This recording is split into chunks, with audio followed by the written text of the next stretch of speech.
Welcome to Sony Subbu vlogs. మొన్న community పోస్ట్లో పెట్టాను కదండి 30th మా మ్యారేజ్ డే. సో మేము ఆ రోజు అయితే మేము అన్నవరం వెళ్ళామన్నమాట. వ్రతం చేయించుకొని అలా దర్శనం చేసుకొని వద్దామని.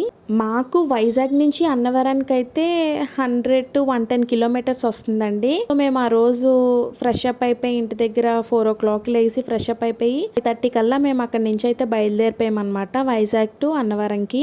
వెళ్ళేదారిలో మాకు ఇక్కడ మామిడి పళ్ళు చూసారు కదా, స్టెప్ బై స్టెప్ చాలా ముచ్చటేసింది అనమాట.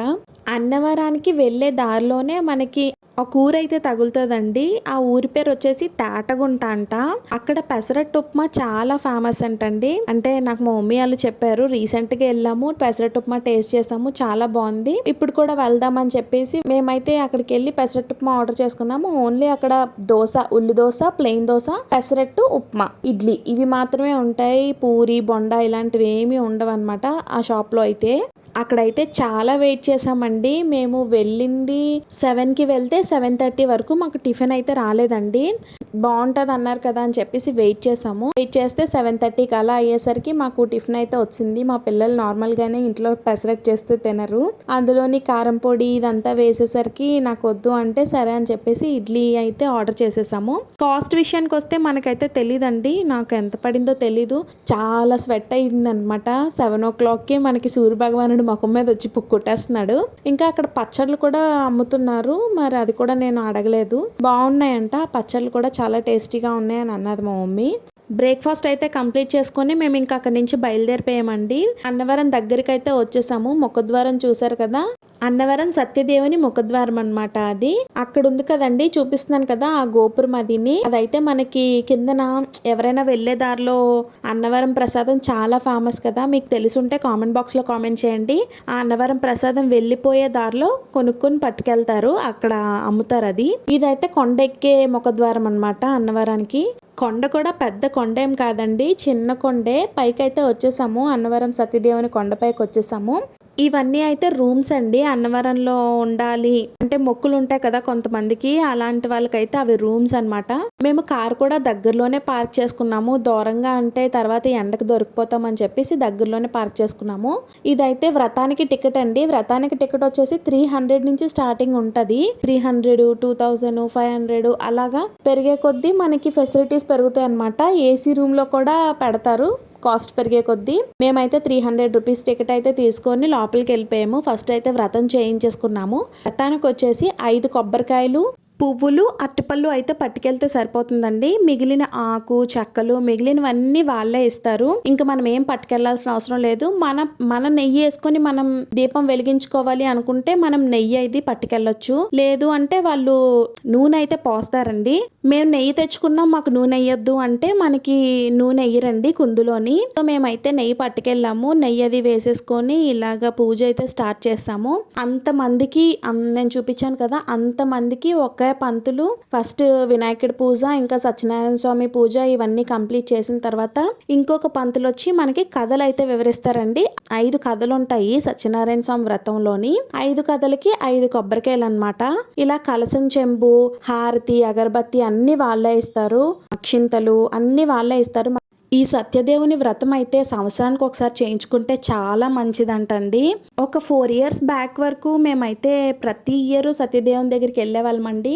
మా డాడీ ప్రతి ఇయర్ తీసుకెళ్లేవారండి. ఇయర్లీ వాళ్ళ మ్యారేజ్ డే రోజు తీసుకెళ్లేవారు అనమాట మమ్మల్ని. మాకు పెళ్ళి అయ్యేంత వరకు మేమైతే వ్రతం చేయించుకునే వాళ్ళం కాదు. మాకు పెళ్ళి అయిన తర్వాత మేము వేరేగా వ్రతంలో అయితే కూర్చునే వాళ్ళమి. ఇలాగా భార్య భర్త కలిసి చేసుకుంటే చాలా మంచిదన్నమాట. మనకి ఏమైనా దోషాలు లాంటివి ఏమైనా ఉంటే మాత్రం పోతాయంట సత్యదేవుడి కథ వింటే. ఆ 5 కథలు కూడా చాలా బాగుంటాయండి. మనం ఎప్పుడైనా ఇంట్రెస్ట్ గా వింటే మాత్రం 5 కథలు వినడానికి చాలా బాగుంటాయి. ఆ కథలు వినినా లేకపోతే మనం వ్రతం చేయించుకున్నా చాలా మంచిదండి. మనం సత్యనారాయణ స్వామి వ్రతం చేయించేసుకున్న తర్వాత ప్రసాదం అయితే కంపల్సరీగా తీసుకోవాలండి. సత్యనారాయణ స్వామి నోక ప్రసాదం ఉంటది కదా, నోక ఇంకా పాలు, బెల్లము ఇలా కలిపి చేస్తారు కదా నెయ్యితోని. ఆ ప్రసాదం అయితే కంపల్సరీగా తినాలి, లేదంటే మనకి వ్రత ఫలం దక్కదంటండి. ఆ కథలో కూడా వివరంగా చెప్తారు. కంపల్సరీగా సత్యనారాయణ స్వామి వ్రతం చేయించుకున్న వాళ్ళు కానీ విన్న వాళ్ళు కానీ తినేసి వెళ్ళండి. మేము ఇలా వ్రతం అయితే కంప్లీట్ అయిపోయిన తర్వాత దర్శనానికి అయితే వెళ్ళిపోతున్నాము. ఇంకా లోపలికి ఎలా ఉండదు కదా, మొబైల్స్ అయితే మేము లాకర్లో పెట్టేసి అయితే వెళ్ళిపోతున్నామండి దర్శనానికి. దర్శనం అయితే అయిపోయిందండి మాకు. ఇది నేను చూపిస్తున్నది అయితే ద్వారం అన్నమాట. ఓం శ్రీ సత్యదేవాయ నమః అని ఉంది కదా, అదైతే ద్వారము. మనకి ఇక్కడ గీతా గోవిందం మూవీ మీకు గుర్తుండుంటే అక్కడ లాస్ట్ లోని పెళ్లిది అదంతా ఉంటది కదా, అదంతా షూటింగ్ అయితే ఇక్కడే జరిగింది. ఈ మెట్ల మీద లాస్ట్ లో షూటింగ్ అయితే జరిగింది. అది నేను మీకు చూపిద్దామని ఈ క్లిప్పింగ్ అయితే తీసాను నేను ఇక్కడ. మాకు దర్శనం అంతా కంప్లీట్ అయ్యేసరికి అయితే 11 అయిందండి. 11:10 అలా అయింది. ఎంత ఎండ అంటే బాబోయ్ పగబట్టేసిన వచ్చేస్తున్నాడండి మనకి సూర్య భగవానుడు అయితే. ఎంత ఎండ వచ్చేస్తుందంటే ఇంకా రోజు మేము ఎంత ఏసీ పెట్టినా కార్ అయినా ఎంత తట్టుకుంటుందండి. మినిమం కొంతలో కొంతైనా మనకి రిలీఫ్ ఇస్తే ఏమో, అస్సలు రిలీఫ్ ఇవ్వట్లేదు సూర్యదేవుడు అయితే మనకి. ఈ జనాల్ని ఏం చేద్దాం అనుకుంటున్నాడో ఏంటో తెలియట్లేదు. ఆ చూపిస్తున్నాను కదండి, ఆ ఫ్యాన్ అయితే ఎంత బాగుందో. పెద్ద రెక్కలు, 6 రెక్కలేమో ఉన్నట్టున్నాయి. 6 రెక్కలు ఆ కిందకెళ్ళి కూర్చుంటే చాలా చల్లగా గాలి వస్తుంది. పాపం జనాలు కూడా చాలా వేడికి ఉండలేకపోతున్నారండి. ఆ వేడికి ఉండలేకో మరి ఏంటో తెలీదు. అన్నవరంలో చాలా తక్కువగా ఫ్లోటింగ్ అయితే ఉంది, ఎక్కువ ఫ్లోటింగ్ అయితే ఏం లేదు. అందువల్లే మాకు దర్శనం కూడా చాలా తొందరగానే అయిపోయిందండి. దర్శనం అంతా అయిపోయిన తర్వాత ప్రసాదం అయితే తీసుకున్నాము. సత్యనారాయణ స్వామి ప్రసాదం చాలా బాగుంటదండి. ఇదివరకు ఇంకా బాగుండేది, ఇప్పుడు అందులో కొంచెం బియ్యం కలిపేస్తున్నారేమో అని నాకు అనిపించింది. కొంచెం నెయ్యి తగ్గిపోయింది, స్వీట్నెస్ తగ్గిపోయింది. ఇదివరకు అయితే ఎంత టేస్టీగా ఉండేదో ప్రసాదము. ఇప్పుడు ఎలాగైనా కొంచెం టేస్ట్ అయితే కొంచెం తగ్గిందని నేను అనుకుంటున్నాను. ఇలా అయిపోయింది. మా మమ్మీ అన్నది ప్రసాదం తిందాము అని అన్నది. బాబాయ్ వేడికి చాలా ఉక్కపోతే ఎలా ఉందంటే పిల్లలు కూడా చాలా నీరసమైపోయారు. వెళ్ళిపోదామమ్మా ఇంకా అని చెప్పేసి, టైం ఇంకా 11 అయ్యింది కదా అని చెప్పేసి బయలుదేరిపోయాం మేమైతే కిందకి.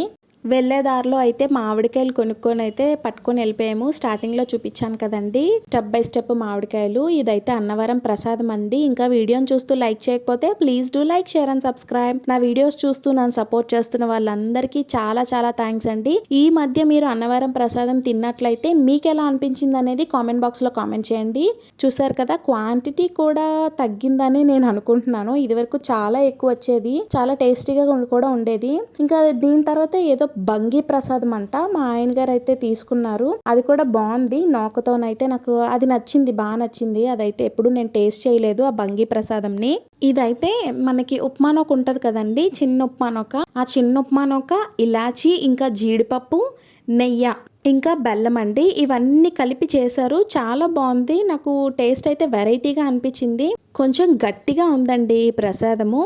వీడియోని చూస్తున్నారు బట్ లైక్ అయితే చేయట్లేదు. లైక్ చేసి వెళ్ళండి. Bye bye.